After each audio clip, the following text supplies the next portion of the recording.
As we are seeing a little bit of sell-off all across the curve. Basically, you're looking at the biggest selling coming in the belly of the curve. What does that wind up telling you, especially when the 530 curve now falls to about 28 basis points and continues to flatten? Well, I think what we're looking at is maybe the longer-term inflation expectations, or at least the medium-term kind of once we get past the more recent spike in energy prices that did look to be a small boost on the headline. That still not terribly worried about the longer-term rate of inflation getting out of control.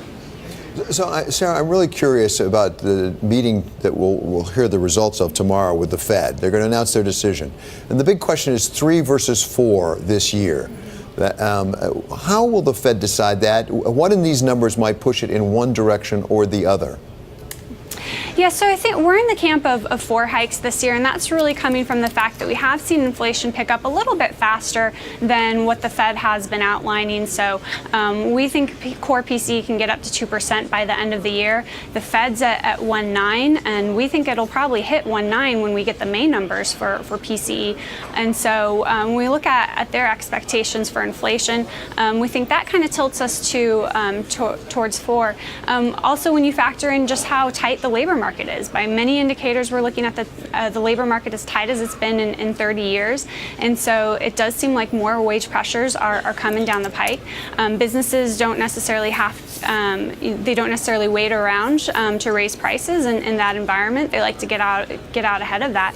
And so given the slow-moving effects of inflation, we do think that the Fed will want to get out ahead of that. Obviously, they'll be monitoring the risks, potentially specifically the global risks that have popped up again, trade tensions escalating, some concerns about emerging markets. But right now, we think they'll be focused on their primary domestic mandates of U.S. inflation and the labor market.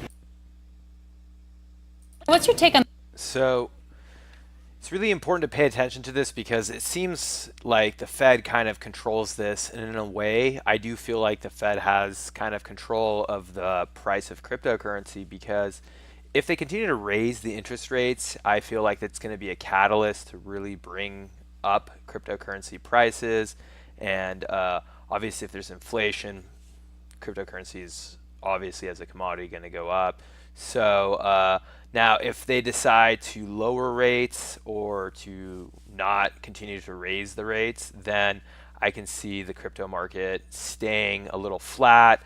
But if you haven't watched this channel, I still feel like the institutional money that is waiting for the custodianship to be set up for the money to be invested in the crypto markets, that's more important than the interest rates. But once again, the Fed does have some influence, and it's very important if you're going to be investing in crypto to follow it. But no matter what, the long-term outlook of crypto, in my opinion, still looks strong, and whatever the Fed does is just a short-term it's going to only affect cryptocurrencies in the short term, not the long term. But let me know what you guys think about this, and I will talk to you guys soon.